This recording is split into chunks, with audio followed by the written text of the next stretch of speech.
It's like MCs. Dangerous. It's like dangerous species. Pentru întâietate, e o bătălie pe creste.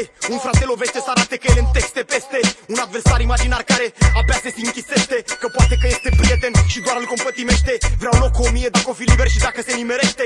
Să nu vrea nimeni iar unul datil celui ce și-l dorește. Cum zice 2-10, prefer o fată care mă iubește decât 10 pe portofel cu gândul să-l înțepe pe pește.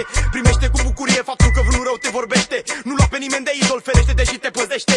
Dacă nu mai poți de bine, ia un orfan și îngrijește-l, decât să investești în viciu până te veștejește. Dă-ne afară din playlist dacă crezi că piesele noastre merg la bairame între șlagăre. Cântăm pentru eliberarea sufletului din lagăre de minciuni ce ne pun în diverse tabere, adverse rapere. Danger for them boys, man. Player haters who try to spit poison. Lyric how we want. Shut 'em up one time, man. Make the lyric run. Shut 'em up 2 times. Danger for them boys, man. Player haters who try to spit poison. Lyric how we want. Shut 'em up one time, man. Make the lyric run. Shut 'em up 2 times. Zale injectează, te păstrează, trează, să le cedează. Poți să apeși rewind, selectă sau derulează. Dacă le ții prea tare date, ți se defectează. Zi-i bagi mare, bag frate.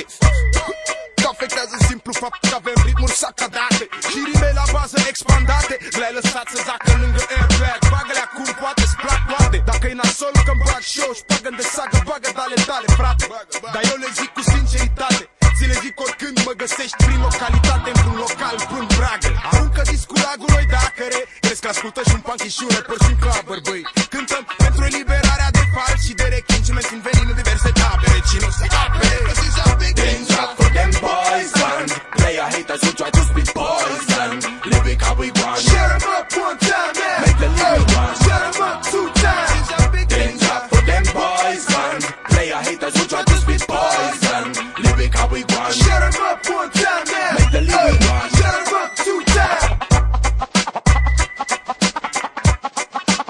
Break up whack rappers from